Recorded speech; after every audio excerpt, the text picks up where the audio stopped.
Amid Beis Baruch Atah Adonai Eloheinu melech haolam she'akol nihiyeh b'dvaroi. Okay, so we pick up from. We're gonna review the last few lines. A little bit of a running start. So 8 lines from the bottom. The Gemara says, "Mina hani mili." Where do we know this din? What din is this? This is the din that for 7 days your sukkah becomes your home and your house becomes temporary. You put in your nice kalim, your nice linens, you eat, you drink, you relax, all in this sukkah. The Tana Rabbanan, a drasha that we've seen many times. Teishvu ke'ein taduru. And Mikan Amru, from here they said, Kol shivas hayamim, all 7 days I saw them Sukkah sekeva beisayarai. Ketzad, hayla kelim nam, you have nice utensils, ma'al in the Sukkah, matzah na'ois, nice linens, ma'al in the Sukkah, oichel v'sheisa u'metayel b'Sukkah. U'mishanein, and literally means, and you analyze, and you learn Torah bi'iyun, in depth, b'sukkah, in the sukkah, end of Brisa. Asks the Gemara, Eini, is that true? Is it really true that you're supposed to learn Iyon Mishanein in the sukkah? V'amarava, but Rava has taught us Mikra, learning Chumash, or literally learning Umisna, and reviewing Bimatlasa. That should be done in the sukkah. Utinuye bar mitalasa. What's utinuye? Utinuye means analyzing, thinking in depth. That should be done bar, outside of the sukkah. So Rav is teaching us that if you're learning bi'iyun, no, you don't learn in the sukkah. If you're learning quickly, if you're learning and reviewing chazara, then in the sukkah. What's the difference? Question number 1. Question number 2. Well, let's deal all the way. We'll answer that in 1 second. But the question of the Gemara is, we just said you should be mishanein, which means you should analyze in the sukkah. But Rava tells us not that way. Let's just see the answer, and then we're going to explain what the difference. Why one yeah, one no. Loi kasha, lamed kof is loi kasha. Last line of chav chesed mebeis. Ha b'migras. One is when you're reviewing. Ha bi'iyune. One is when you're analyzing the first time. So what is? Oh yeah? Okay, nice. Oh, it's funny, because the other night I was using Gemara and I also, there's something else, then I saw a different Gemara. Okay. Ha bi'mikras, ha bi'iyune. One is the first time, one is when you are reviewing. So what is the difference over here? So let's look at Rashi.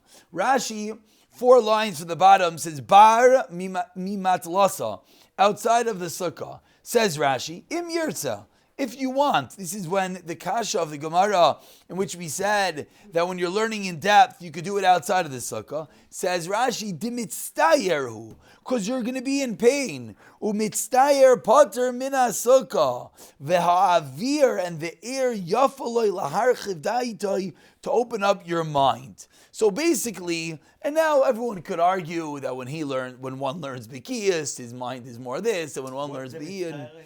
What? Good. Are we good. Analyzing Gemara? Very good. That is what the Gemara sounds like. The Gemara definitely sounds like that when you're learning Bi'iyun, it's painful. When you're thinking, thought requires energy and it can be in pain.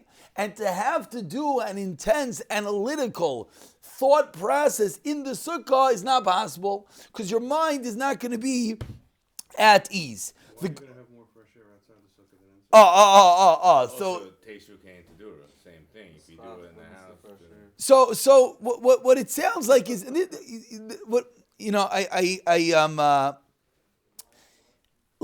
outside what's going on over here is there's certain types of learning that are easier and certain types of learning that are not easier. If you're not going to be able to learn because you're outside in the sukkah, which as nice as it is, let's put ourselves back circa Gemara. Their sukkahs weren't necessarily as nice and as pleasurable as our sukkahs were. And they're probably sitting on some rickety bench. I mean, their house was a little bit less rickety of a bench, but their sukkah was. So if you're going to go out there and you're going to try to learn and you're not going to be able to, you don't have to. That's basically what the Gemara is saying. Now, how to understand one's bi'iyun, one is in depth, one is reviewing, it's a little bit difficult. The final teretz over here is Habi Mikras, when you're reviewing, that's in the sukkah.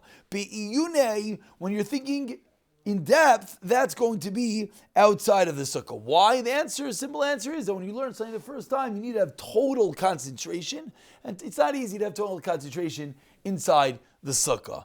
Maybe you enjoy the outdoors better.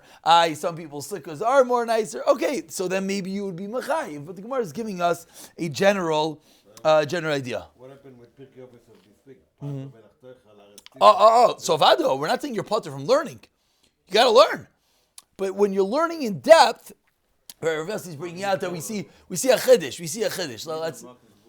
When you're learning in depth, it's true, pasamelach, and you have to hurt yourself, and you got to think in depth. But lamaisa, if it's not going to be shayich, then don't go in that situation. No one says that, go and sit on the floor in a little 4x4 solitary cell and try to learn there. You're not going to be able to. So that's what the Gemara is explaining. And now the Gemara brings a story on the top of Chavtes Amid Aleph. Ki ha, just like the Rabbi Bar Chama, Kavikaime Mikmei de Rav Chisda, when he was in front of Rav Chisda, Rahati big Gemara. Rahat means to run. So they literally ran through the Gemara, Bahadi Adadi together. V'hadar, and afterwards, Ma'ini bisvara. And afterwards they looked in depth into the Svara. So what's the Gemara proving? The Gemara is proving there's two types of learning. There's some types of learning that you sit down and you just run through it. Sometimes, it's a hard thing to train yourself, but sometimes, you can take an Amud of Gemara, you read through it, you get basic concepts, some ideas, you don't really know what's going on. And then afterwards, you sit down and you think it through and you analyze it. So says the Gemara, these are the two types of learning. So when it comes to the intense analyzation, that's going to be outside of the sukkah.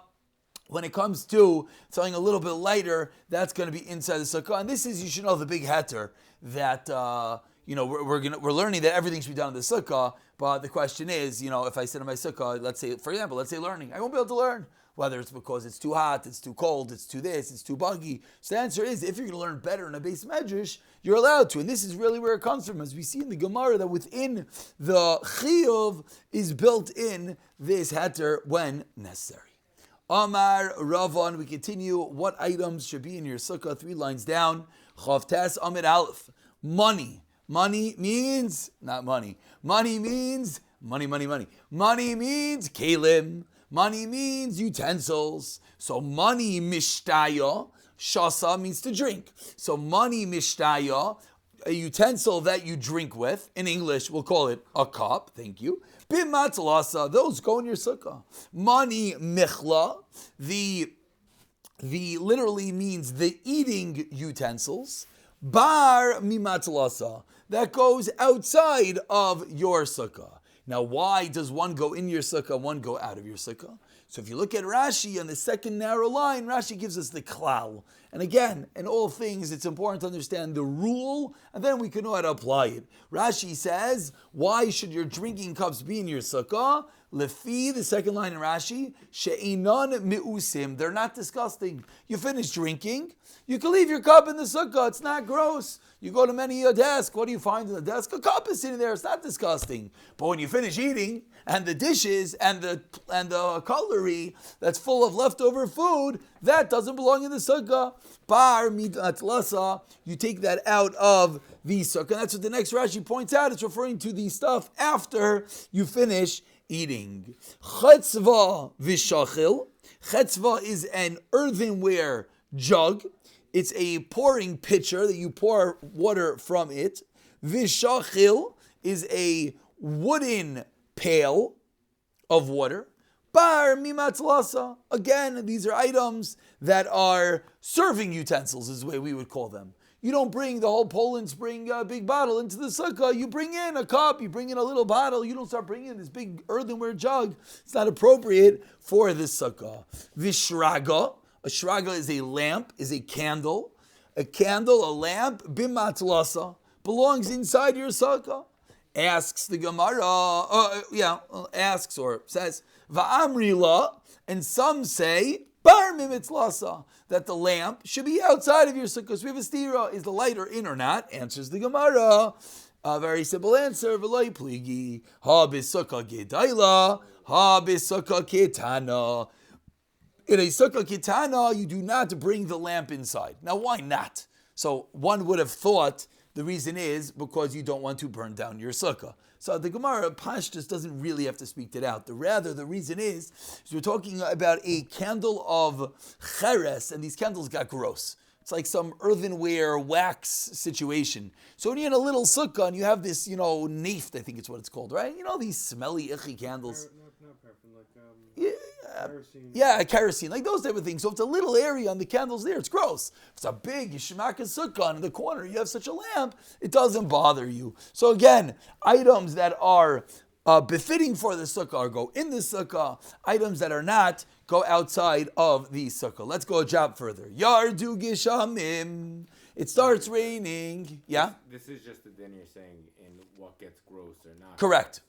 Not that because you're saying you're supposed to live in like your house. Correct. Like it's No, so the example would be, I hope if we walk into anyone's dining room right now, we're not going to find the Shabbos dishes sitting there with the cholent on them. Why not? The answer is because your house, you don't do that. You take it out of there and you put it in your sink. So the same thing is, your sukkah is your dining room. you don't leave it there. Exactly.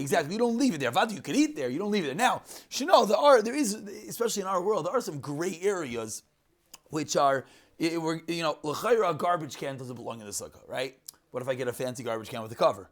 So the answer is, then it's not a garbage can. Just like in your dining room, if you had a simcha, you'd also have it there. You wouldn't keep the garbage bag overflowing.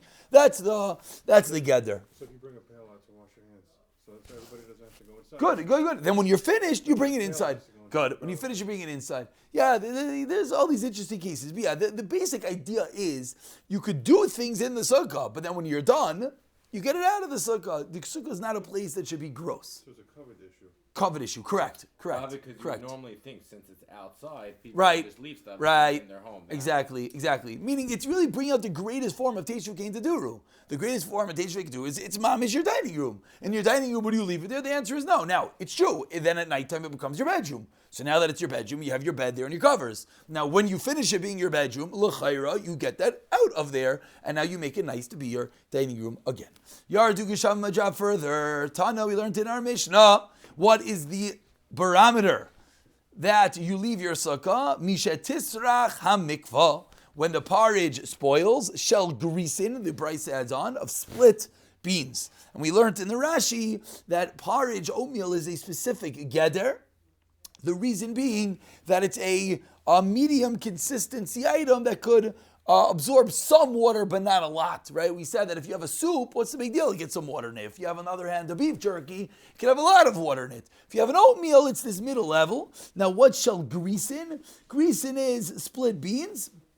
The reason is they spoil quicker. But let's relearn Abaya before we call it a day. Abaya havika Yosef kame de Rav Yosef.